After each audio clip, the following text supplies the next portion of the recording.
Every roguelike deck builder has an extra challenge to overcome in the market.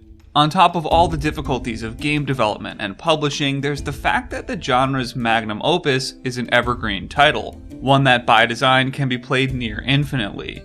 And I suspect Mahokenshi knows this, because it was able to sidestep my usual exhaustion period with non-Slay the Spire roguelike deck builders at the 15-hour mark by cleverly ending around the 15-hour mark. Also because it's not a roguelike at all, which I didn't even realize till I started playing. Mahokenshi is a deck builder, but it drops the genre's typical roguelike prefix, landing on what's instead more of a traditional mission-based strategy game that uses deck building as its combat engine. And it's an enjoyable one, using its map to serve as a sort of board game twist on a deck builder formula. In Mahokenshi, you play through a series of missions, unlocking 4 different characters while progressing a universal talent tree and gaining equipment that can be brought into the missions for their bonuses. The deck building is isolated to within missions, with each new level acting as a reset on your deck, and an opportunity to craft a new one to fit the needs of that level's objective. And therein may lie one of Mahokenshi's key differentiators. What its linear mission structure lacks in replayability, it makes up for in the curation of its encounters. Daring escape sequences and heroic reversals are common fixtures of your card-fueled adventure, balanced in a way that will seldom push a deck-building enthusiast but will certainly demand a delicate hand.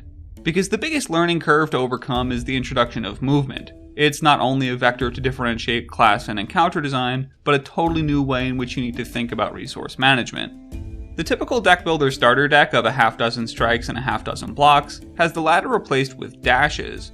Efficient movement around the board is a requirement of every build and is enforced by mission design that's typically timed in some way, either via the explicit timer of a turn limit or the more common implicit timer of enemies who are continuously powering up.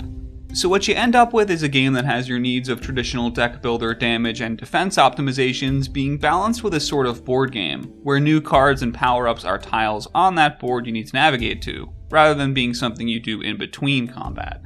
And I really enjoyed how it kind of pulled down the wall that usually exists between these two elements, allowing for scenarios where a fight gone south can be righted by dashing your way over to the shop tile and buying some cards for your exact situation. It also stands up entire new strategy possibilities, like the ability to kite enemies in between sneaking and damage, assuming your build has the mobility to support it. Unique tiles also represent opportunities in the form of the bonuses they give and the resources they demand to get across them.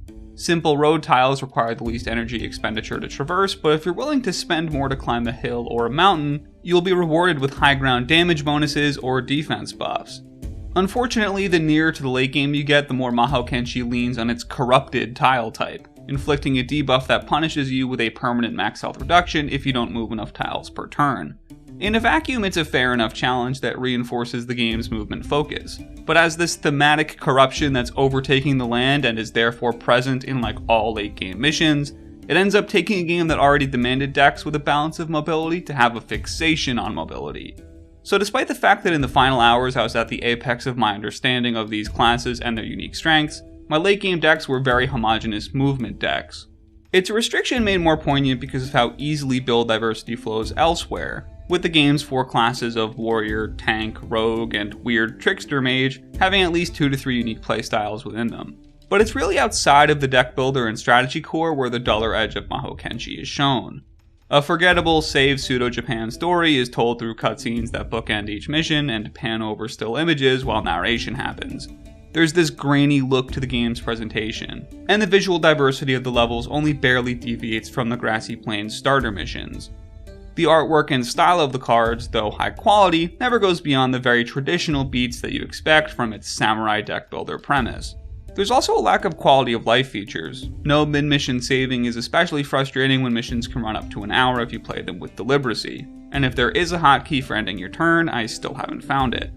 In short, I think Mahokenshi is a better system than it is a game, and yet that system hits the right beats and tickles the right muscles that I was still sad to pull myself away from this one when the credits rolled.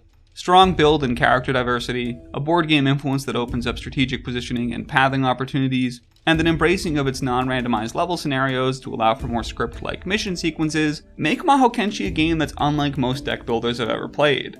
It's not going to be your desert island deck builder, but it also has the grace to recognize that it isn't, and will deliver you a final boss, ending, and credits right around the time you feel like you've seen it all.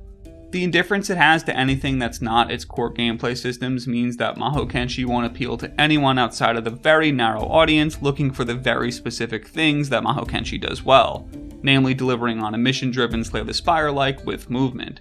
But as someone who counts themselves squarely among that audience, I can say I recommend it. It's unique enough from its peers to warrant a look and well executed enough to warrant sticking with it till the end. Just don't be surprised if you cut through it in one weekend.